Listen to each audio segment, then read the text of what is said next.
A fortune worth billions can buy private jets, penthouses, and influence in places most people will never see.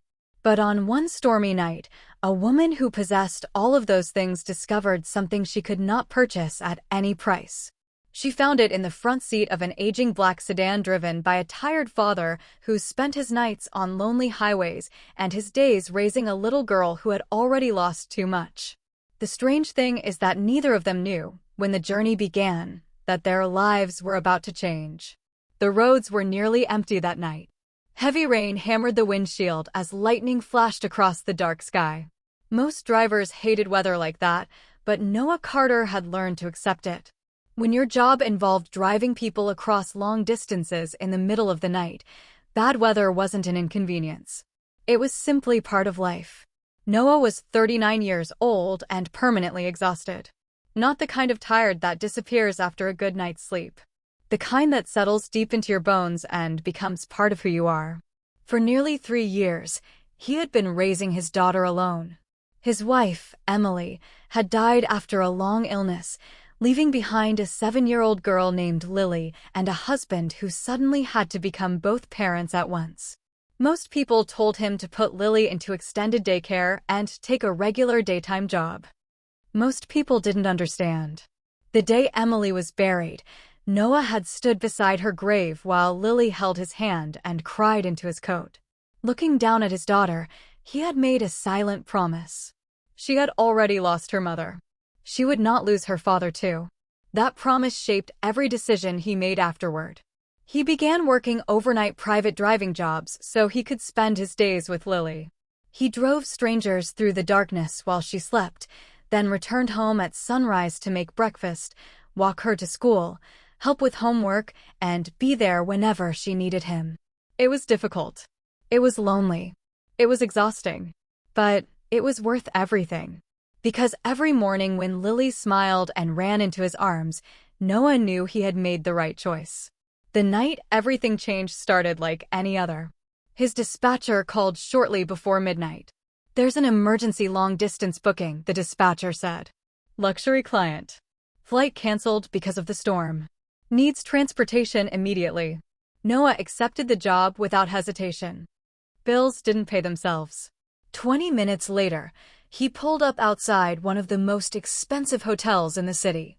The entrance glowed beneath golden lights, while uniformed staff hurried through the rain holding umbrellas over wealthy guests. Noah parked near the curb and waited. A few moments later, a woman emerged from the revolving doors. Even before he recognized her face, her presence commanded attention. She moved with the confidence of someone accustomed to power. Expensive coat. Perfect posture. Sharp eyes. Her name was Victoria Harrington. Nearly everyone in the country knew that name. She owned companies worth billions. Financial magazines regularly featured her on their covers. Television networks competed to interview her. And now, because nature had canceled her private flight, she was climbing into the back seat of Noah's ordinary sedan. "Good evening," Noah said politely. She barely looked up from her phone. "Let's go." Her voice wasn't rude, just distant. Like she had built walls around herself years ago and forgotten how to take them down. Noah entered the destination into his navigation system and pulled onto the highway.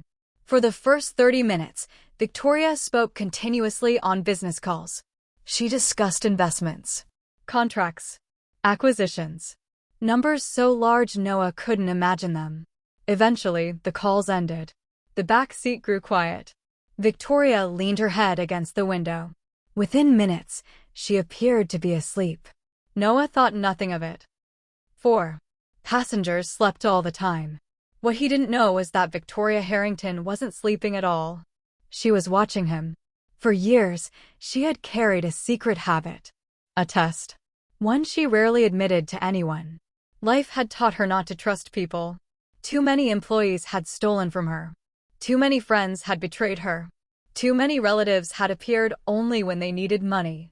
Over time, suspicion became second nature. She began believing everyone had a price. Everyone. So whenever she traveled with a new driver or assistant, she conducted a small experiment. She would pretend to sleep. then she would leave something extremely valuable where it could easily be taken. That night, it was a diamond watch worth more than Noah earned in several years. The watch rested openly beside her. Anyone could have slipped it into a pocket. Anyone could have claimed they never saw it. Victoria waited, watching, expecting, certain she already knew how the story would end.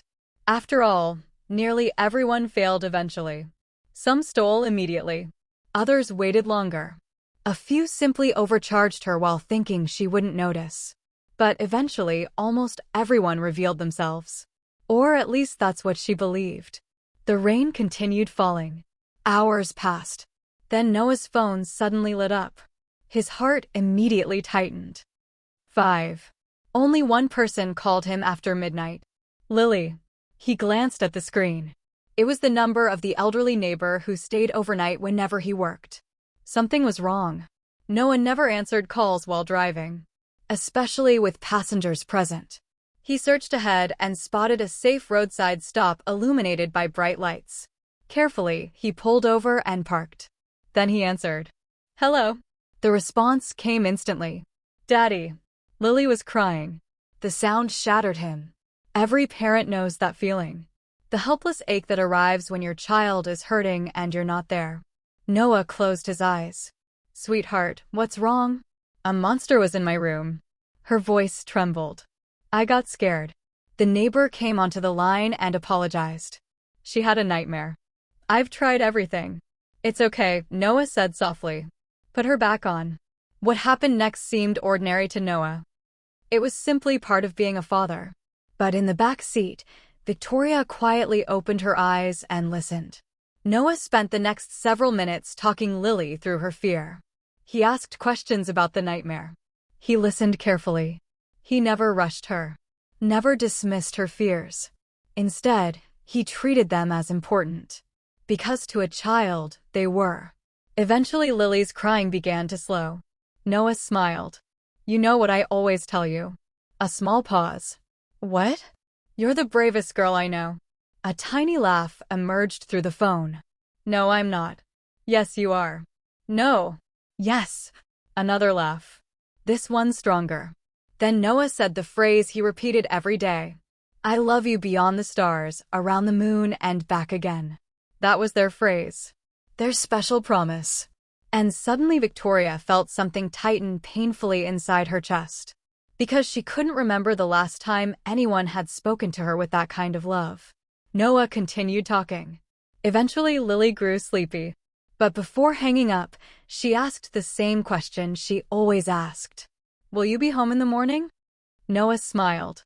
"You know I will." "Promise?" "I promise." Then Lily whispered, "Can you sing it?" Noah's eyes softened. The song. Emily's song. The lullaby his late wife had sung every night before cancer stole her away. Noah couldn't sing. Not well. Not even close. But he sang anyway. Because Lily needed it. So there, parked beside a rain-soaked highway after midnight, Noah sang softly into his phone. His voice cracked. A few notes missed completely. But the love behind them never did. And for reasons Victoria couldn't fully explain, tears began sliding down her cheeks. She listened to a widower sing his dead wife's lullaby to their frightened daughter. And something inside her broke. For several moments after the song ended, neither Noah nor Lily spoke. The storm outside seemed quieter somehow. The pounding rain softened into a gentle rhythm against the roof of the car, and Noah listened as his daughter's breathing gradually slowed. He knew that sound well. It was the sound of fear leaving. The sound of a child finally drifting back toward sleep. "Good night, sweetheart," he whispered. "I love you." "I love you too, Daddy." The words were sleepy now. Barely audible. A moment later the line went silent. Noah handed the call back to the neighbor, thanked her for taking care of Lily, and ended the conversation. Then he sat there for a second. Just breathing. Collecting himself. Parenthood had a way of doing that. One moment you were driving through a thunderstorm thinking about gas prices and road conditions. The next moment your heart was halfway across the state with a little girl who needed reassurance that monsters weren't real. Finally, Noah shifted the car back into gear and returned to the highway. He never once glanced toward the back seat. Never suspected he had an audience. Never imagined that the woman behind him had been listening to every word. Victoria quickly closed her eyes again as the vehicle began moving. But sleep was impossible now. Her mind wouldn't stop replaying what she had heard. The tenderness, the patience, the devotion. She had spent years surrounded by people who wanted things from her. People who smiled because of what she could provide. People who measured relationships in benefits and opportunities. Yet the man in the driver's seat had spoken to his daughter with a kind of love that required nothing in return. It was pure, unconditional, and strangely unfamiliar. Victoria stared through barely opened eyes. The expensive watch remained on the seat beside her, untouched. The test continued. Part of her still expected him to fail eventually. After all, everyone did. Didn't they? An hour later, they approached the state border. The storm had weakened considerably, but the roads remained slick. As Noah navigated a long curve, the watch slid from the leather seat and disappeared onto the floor near Victoria's feet. The movement caught his attention in the rearview mirror. Victoria immediately became alert. This was usually the moment. The moment temptation arrived. The moment people revealed themselves. Noah glanced toward the floor, then back to the road, then toward the floor again. Victoria waited. But instead of reaching for the watch, Noah simply cleared his throat. "Ma'am?" She pretended to remain asleep. "Ma'am, your watch fell onto the floor." No response. He waited a second. "Nothing. Just wanted to let you know so it doesn't get lost." And that was it. He returned his attention to the road. No attempt to touch it. No attempt to pocket it. No hesitation. No struggle. The possibility of stealing it seemed never to have entered his mind. Victoria felt another wave of shame. Because she realized something uncomfortable. She had spent years assuming the worst about strangers. Yet the stranger in front of her had shown more respect for her property than some of her own family members. The miles continued passing beneath the tires. Neither of them spoke. But while Noah focused on driving, Victoria found herself studying him. The wrinkles of exhaustion around his eyes. The coffee cup sitting in the center console. The careful way he obeyed every traffic law despite believing she was asleep. The fact that he never once used his phone.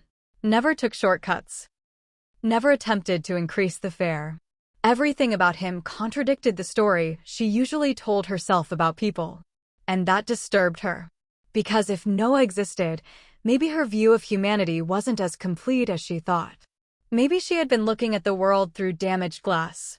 As dawn approached, the sky slowly brightened. Dark clouds began giving way to pale shades of blue and silver. The city skyline appeared in the distance. Their destination. The journey was almost over.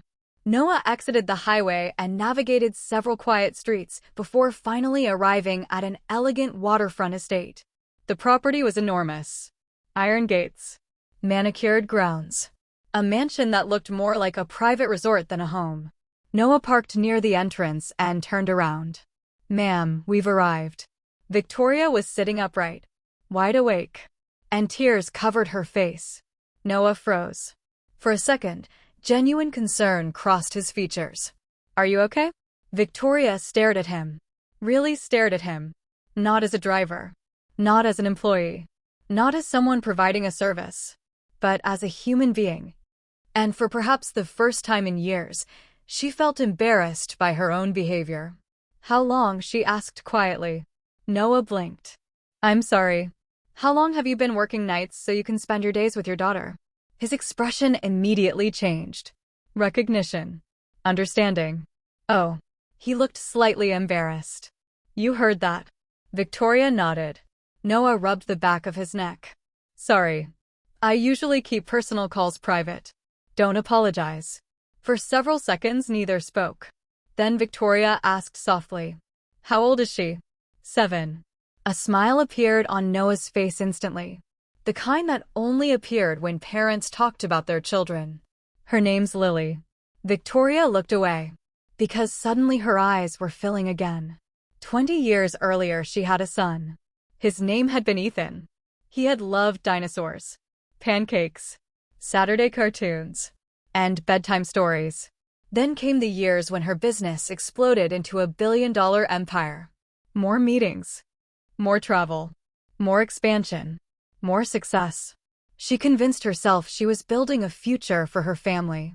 One deal at a time, one sacrifice at a time. She missed school events, birthdays, recitals, vacations. Then eventually conversations became shorter. Visits became rarer. Distance became normal. Today Ethan was an adult living on the other side of the country. They barely spoke. Not because of a fight. Not because of hatred. But because somewhere along the way they had become strangers. And listening to Noah talk to Lily had forced Victoria to confront a painful truth. She had spent decades earning billions. And in the process, she had lost something far more valuable. A relationship that money could never buy back. Her voice trembled. I need to tell you something. Noah listened quietly. Victoria explained everything. The watch. The fake sleep. The test. The years of suspicion. The endless need to prove people couldn't be trusted. With every sentence, she seemed more ashamed. When she finished, silence filled the car. Noah sat there processing what he had heard. Then something unexpected happened. He laughed. Not mockingly. Not cruelly. Just genuine surprise. Victoria stared. You find this funny? A little. Why? Noah smiled. Because that watch never looked like money to me. What did it look like? A problem. Victoria frowned. A problem? Sure. He shrugged. If you lost it, you'd be upset. Then I'd have paperwork. Maybe insurance reports. Phone calls. Headaches. For the first time all night, Victoria laughed. A real laugh. The kind she hadn't experienced in years. And somehow that made her cry even harder. Because she realized how desperately she had needed that moment. The simplicity. The honesty. The humanity. Everything she had spent years missing. She looked directly at Noah. Do you know what I think is the most valuable thing you own? Noah glanced around the aging sedan. This car better not be the answer. Victoria smiled through her tears. No. Good. Because it's barely hanging on. That earned another laugh. Then Victoria's expression softened. The most valuable thing you own is that little girl. Noah nodded immediately. Without hesitation. Without needing to think. You're right. Victoria swallowed hard. And the reason she's so valuable isn't because she's your daughter. Noah waited. It's because she knows you love her. Silence settled between them. Heavy. Meaningful. True. And in that moment, Victoria Harrington understood something billions of dollars had never taught her. Success without presence creates emptiness. Money can build houses, but it cannot build memories. Money can hire caregivers, but it cannot replace a parent sitting beside a frightened child. Money can purchase almost anything, except lost time. And she had lost a great deal of time, more than she wanted to admit. The sun rose slowly over the horizon. Golden light spilled across the windshield. A brand new day. Victoria looked at Noah and made a decision that would change both of their lives forever. Victoria sat quietly for a long moment as the first rays of sunlight painted the world outside in shades of gold. For years, she had started mornings inside private jets, executive boardrooms, luxury hotels, and sprawling estates. Yet none of those mornings had felt as important as this one. Because for the first time in a very long time, she was being forced to look honestly at her own. The silence between them wasn't uncomfortable. It was thoughtful. The kind of silence that happens when two people realize a conversation has become much bigger than either of them expected.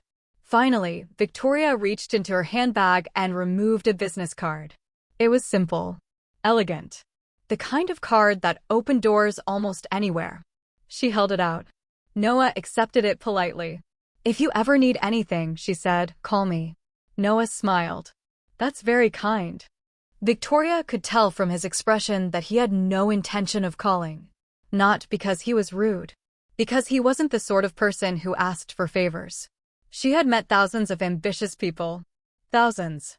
Most of them wanted something within minutes of meeting her. Investments. Introductions. Opportunities. Money. The man sitting in front of her wanted none of it. And somehow that made her trust him more than anyone she had met in years. She opened the car door and stepped outside, then paused. Something still felt unfinished. She leaned back down toward the open window. One more thing. Noah looked up. Yes, ma'am. Victoria hesitated. When was the last time you took a vacation with your daughter? The question caught him off guard. He laughed softly. Vacation? Yes. Noah shook his head. I honestly don't remember. Years. Probably. Victoria studied him. The worn jacket. The tired eyes. The quiet dignity. A man giving everything he had to his child. A man so busy surviving that he never stopped to think about himself. And suddenly she remembered something Ethan once told her when he was 12 years old. She had canceled a family trip because of an emergency business meeting. Ethan had smiled sadly and said, Mom, one day you're going to have all the money in the world and nobody to spend time with. At the time, she dismissed it as childish frustration. Standing beside Noah's car, she realized her son had been right. The memory hit her like a punch to the chest. She thanked Noah for the ride and walked toward the mansion. But halfway to the door, she stopped, then turned around. Noah was already preparing to leave. Impulsively, she hurried back. Wait. He lowered the window again. Victoria took a deep breath. I don't know why I'm telling you this. Noah listened. My son and I barely speak anymore. The confession felt strangely vulnerable. She hadn't said those words aloud in years. Noah remained silent, allowing her space. He lives across the country. We talk maybe 3 or 4 times a year. Victoria looked away. I spent my life building companies. Her voice cracked. And somewhere along the way I forgot I was supposed to be building a family too. For a moment neither spoke. Then Noah surprised her. You can still call him. Victoria laughed bitterly. It's not that simple. No, Noah admitted. It probably isn't. Another pause. But it's still where you start. Victoria stared at him. Such a simple answer. No strategy. No grand speech. Just a truth. You start by calling. She nodded slowly. Then, without another word, she walked inside. Noah watched her disappear through the front doors. A few minutes later, he drove away. By the time he reached home, the conversation was already fading into memory. Life had a way of doing that. There were lunches to pack, breakfast to make, a little girl waiting for pancakes. And so Noah returned to his normal routine. Or at least he thought he had. 3 days later, his phone rang. The number was unfamiliar. Hello, Mr. Carter? Speaking. This is Victoria Harrington's office. Noah nearly dropped the phone. The voice continued. Ms. Harrington would like to meet with you and your daughter this Saturday if you're available. Noah was confused. Why? There was a brief pause. She didn't explain. Saturday arrived. Curiosity eventually won. Noah brought Lily to the address provided. It wasn't a corporate office. It wasn't a hotel. It was a quiet lakeside property several hours outside the city. When they arrived, Victoria greeted them personally. But something about her seemed different. Softer. Lighter. Almost younger. Lily immediately charmed her. That wasn't difficult. Lily had a gift for making people smile. Within minutes, they were feeding ducks near the water. Laughing. Talking. Sharing stories. And for reasons Victoria couldn't explain, being around the little girl felt strangely healing. At lunch, she finally revealed why she had invited them. The night after their drive, she had called Ethan. The first conversation was awkward. Painfully awkward. Years of distance don't disappear overnight. But she called again the next day. And the day after that. Eventually, Ethan agreed to visit. Then another miracle happened. A week later, he brought her grandson. A grandson she barely knew. Victoria's eyes filled with tears as she told the story. I almost lost them. Noah smiled. But you didn't. No. She looked toward Lily. No, I didn't. For a long moment, nobody spoke. The breeze moved gently across the lake. Birds drifted overhead. Simple. Peaceful. Real. Then Victoria reached into a folder resting beside her chair. I have something for you. Noah immediately became nervous. Ma'am. Please. She handed him the papers. He opened them. His eyes widened. The documents established a college trust fund for Lily. Completely funded. Enough to cover her education and far beyond. Noah stared in disbelief. I can't accept this. Yes, you can. No, I really can't. Victoria smiled. This isn't charity. What is it then? She looked directly at him. It's gratitude. Noah shook his head. I didn't do anything. Victoria laughed softly. That's the remarkable part. You changed my life without even trying. Tears gathered in her eyes once more. That night I thought I was testing your character. She paused. It turns out God was testing mine. Silence settled over the table. Noah looked down at the documents. Then toward Lily. Then back at Victoria. Finally he nodded. Not because of the money, but because he understood what accepting it meant. It wasn't a payment. It was a gift born from transformation. A reminder that kindness travels farther than we ever see. Years later, Noah would still remember that stormy night. Not because he met a billionaire. Not because of the trust fund. Not because of the watch. He remembered it because it taught him something important. The richest person in the car had not been Victoria Harrington. Not really. She possessed more money than he could imagine. But Noah possessed something she would have traded every dollar to recover. Time with the people he loved. A daughter who knew she mattered.